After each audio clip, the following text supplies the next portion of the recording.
folks, we are back with you, folks. You know how we just do it here in the village? We just pick up the phone and call people. So during the break, we pick up the phone and we call former senior superintendent Johnny Abrams. Mr. Abrams, welcome to In the Village. How are you doing, sir? Well, good night to you and all your listeners, viewing public and whoever following this program. Good I am evening, great. Mr. Abrams. Former senior superintendent, you know you're the talk at Trinidad and Tobago, right? Well, you see, and that is a nice thing I will tell you why. A little Johnny come lately, wake up the whole sleeping giant, boy. Correct is right, you know. Yeah. You wake up the whole population by, you know. So Yeah. so what you are saying resonated with the people of Trinidad and Tobago. Even the prime minister, he was a little disrespectful though, eh? Even the prime minister No, call your well, name. that's his normal attitude. So I'm not taking him on. Mhm. But You heard me? Yeah. yeah. But you don't think he needs to, I mean, kind of make it a Well, little. if he could go to other countries and say the police stupid, what do you expect, boy? What do you expect? Oh God. You know, when I listen, but listen to this, right? Today in Yeah. his press conference, he said there was 20 murders in Trinidad and Tobago. And I'm like, isn't he ahead of the National Security Council? He should know them numbers of the. They should be giving him those numbers. He should know those It's numbers. at 30, it's at 30 homicides up for today. 30 up to today. But that's what exactly what I'm saying, and he couldn't get that right. Well, they can't get nothing right in this country because why? All of them blinded, they blinded. Let me tell you something. He make a comment there and say how when he hear me talk, he got this rot. He got rot because of the bad pills he's swallowing to protect Heinz. Oh. That's where he got rot from. Mm, mm. Boss man, let me tell you something.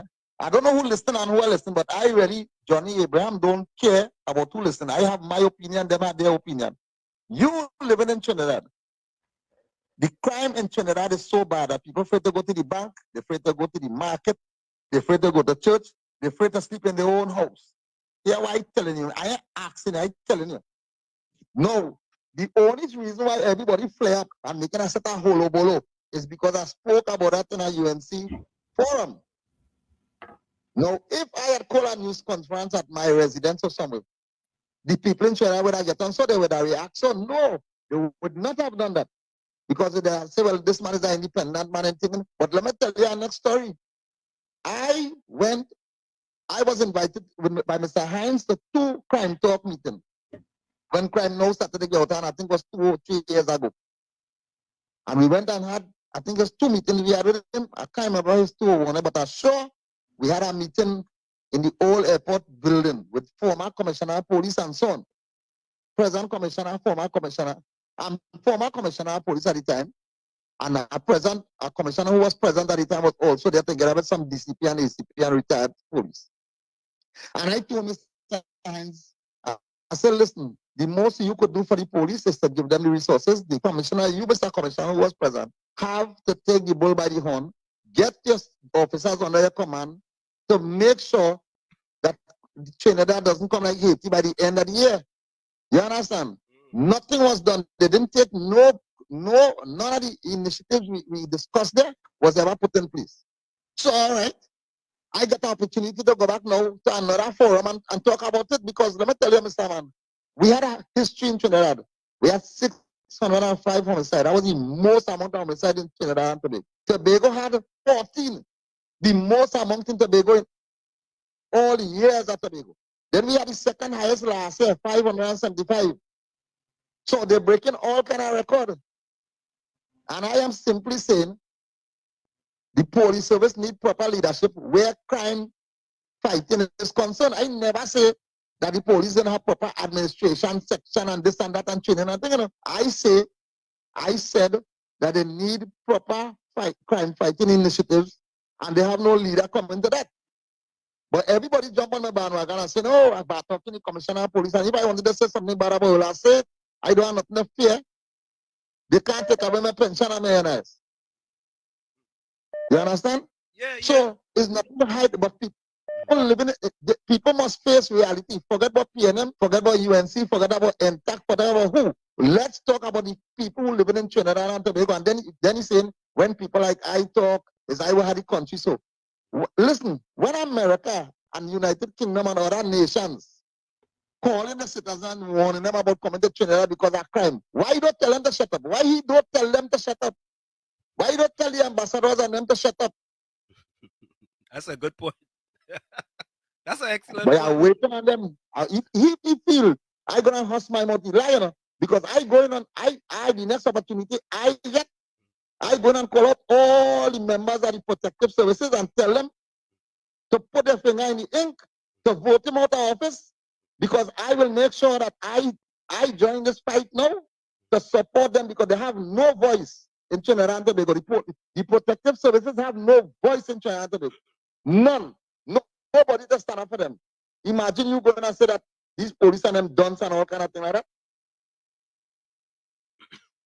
But senior superintendent, Yeah. I saw a bulletin where's that police have to now go and get a certificate of character if they have a FUL. They have to go and get all kind of things if they have a FUL. I don't understand that. You treating the police officer Well, like a regular citizen. well, all right. Beside that, okay. Beside that, apparently there is just something coming from the top of the mouth, and it doesn't think it through properly. You're telling people they're going to get a competence certificate, a certificate of character, a medical, and things like that. And let me tell you, they bring it up this year for this year. And they could have leave it and say, hey, from next year, please, God, we're going to do so, and put things in place. You know, up to now, I called today to get firearms license for people. And they're saying that they have no instructions how to go about doing it. That one. Two, the deadline for renewing firearm, I think, is the 1st of April. We almost in February already, right? To apply for a certificate of character, you're taking at least 3 months to get it. They're telling you flat that they don't want to receive, they want the proper thing. So how are you going about getting that to license firearm before the time reach? They didn't think of that properly. Look at next thing I'm hearing, by the way, and I want to clarify it first before I make any more comment about it. I just hearing, by the way, in the grapevine, that an officer who was incarcerated for 13 years and won his case a couple of weeks ago is elevated to the rank of corporal now. What? Say that again? Well, listen, I'm glad about what, because I myself say what when I hear it, but I asked them to clarify it for me. And let me find out if that is really true, because everybody's saying yes, it is true. Wait. A man who was a police officer who was incarcerated for 12 years. 13 years. 13 Almost years. 13 years, yeah. He was released, and after he was released, he was elevated to a corporal. Right, and he was elevated. They was just released a couple of weeks ago. That's the information I have. Just as how I buy, just as selling it. I don't want to make the profit, but I want to find out better about it. Wow. That's to tell you the kind of blunders they're making. And you see the point I'm making. You have a deputy commissioner of crime, you have an assistant commissioner of crime. So they don't have strategies. And when I tell them how I say lockdown central division, oh, this and that and all kind of dotations they're talking, why the other 9 division didn't take pattern from that and lock down their division just like what I used to do? But no, I spoke to Mr. Hines, he never taken on, and we had a high level meeting because we had commissioners of police, former commissioner and deputy commissioners there. And if they want to talk, it should be talk to, because I don't know if some of them must get contract with the government and they want to say nothing about this government. It had nothing to do with me. Here, what it had to do with me. I am seeing people dying endlessly in Trinidad and Tobago. Imagine in 2 years, you're almost at 1,200 persons murdered. And the people who criticizing me now is people whose family was never hurt by gun violence. You know? Imagine a mother lie down in a house and your 4 children get murdered while you're in the next room or something like that. You could really live with that, brother. You know what, just to watch these 4 children of yours being murdered and blood oozing, wetting down your whole house. And you have to stand up and cry. You know what a woman going through. You know what a woman going through. And these people wouldn't get up and open their eyes and say, well, boy, let me say something. Listen, Mr. Abraham had go and make this thing a wrong situation or whatever they want to put it. But he could have, he could have come to somebody else with a with the ideas. Yes, I went to Mr. Hines with the ideas when he called me. I didn't back down. But what I'm saying, people living in Trinidad and why you must bury your head in the sand and you know that the old time stupid saying bury your head in the sand. Why you must turn a blind eye to things that really happening in this country? And when somebody speak about it for the truth, everybody against you. Why we must do that? We must be real. We must be real, and stand up and say enough is enough. Senior Soup. 1,200 homicide in 2 years.